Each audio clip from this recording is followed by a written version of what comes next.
talking away. When Joel Miller met his brutal fate at the start of The Last of Us Part 2, fans were split. Some were devastated, others outraged, but almost everyone was shocked. Or were we? What if Joel's death was always inevitable? What if The Last of Us Part 1 had been quietly preparing us all along? Today, we are diving into the first game to uncover the hidden clues, subtle moments, dialogues and themes that foreshadow Joel's tragic end. Get ready, because once you see this, you will never look at Part 1 the same way again.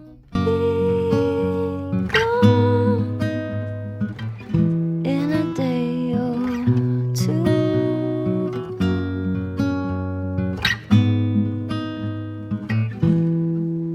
From the very beginning, Joel is not a hero, he is a survivor.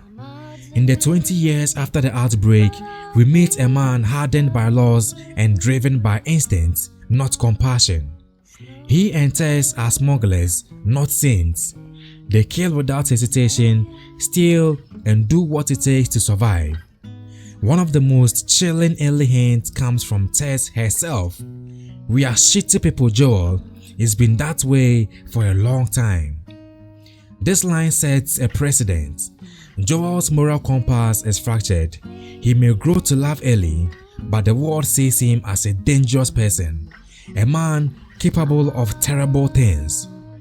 His death in Part 2 at the hands of someone he wronged feels less like a shock and more like a consequence of the life he lived. Their father-daughter bond is the heart of the first game, but it's also Joel's greatest vulnerability. His attachment to Ellie becomes so overwhelming that by the end, he is willing to doom humanity to save her. In the final scene of Part 1, Joel lies to Ellie about what happened at the Firefly hospital. When she asks if what he told her about the Fireflies is true, he simply says, "I swear." To which she replies, "Okay." This haunting exchange marks the point of no return. Joel doesn't just protect Ellie, he robs her of agency and the chance to make a choice. He makes a selfish decision, and whether you agree with it or not, it sets up a future filled with consequences. And those consequences come in the form of Abby. One of the biggest signs that Joel's death was coming is the climax of Part 1 itself, the Firefly Hospital massacre. Joel kills dozens, scientists, soldiers, and perhaps most importantly, Abby's father, the lead surgeon. You can miss it if you're not paying attention, but there is a deliberate emphasis on this scene. The game lingers on Joel killing the doctor, even giving you no choice but to pull the trigger. This isn't just a gameplay mechanic, it's storytelling. That moment plants the seed for Abby's revenge. She doesn't just kill Joel for fun or cruelty, she kills him because he took her father from her in cold blood. Joel doesn't realize it, but he's created the exact type of person he used to be. Someone broken, grieving, and hell-bent on revenge. In the later chapters of the game, you can sense Joel softening, almost as if he is preparing for the end, even if he doesn't know it. His groove exterior begins to crack as he opens up to Ellie emotionally. The conversation at the ranch house is key. You have no idea what loss is. Joel is trying to protect Ellie not just from danger, but from becoming like him, a shell of a person. But his past is catching up to him. There is a tone of quiet regret in these final chapters, especially after he kills for Ellie's sake at the hospital. In a way, Joel already knows he's done something unforgivable, but he chooses love over morality, survival over sacrifice. That is the tragedy. The Last of Us doesn't glorify killing, it shows its weight. Every time you take down a human enemy, you hear the desperation in their voices.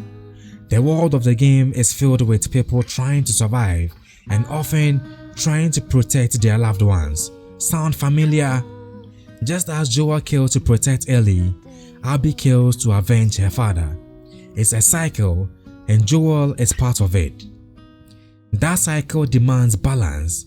Someone like Joel, who is committed to so many atrocities, can't walk away without consequences forever.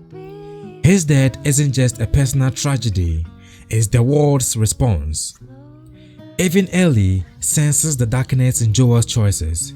She argues with him at the ranch, accuses him of abandoning her like everyone else, and ultimately chooses to stay with him despite his flaws.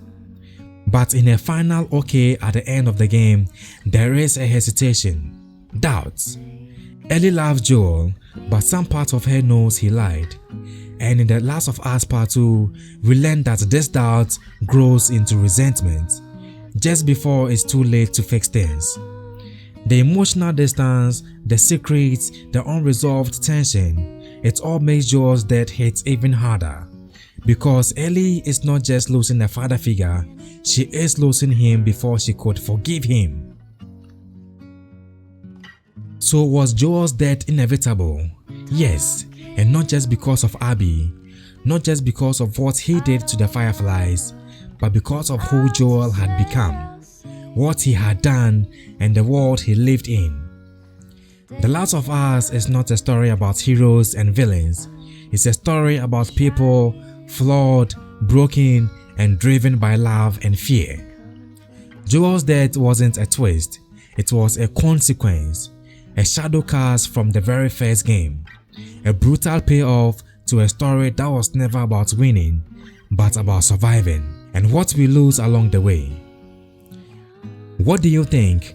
Did you catch these clues the first time you played? Was Joel's death justified, or did the game go too far? Let me know in the comments below.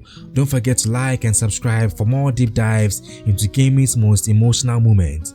Until next time, stay safe out there guys. See you in the next video.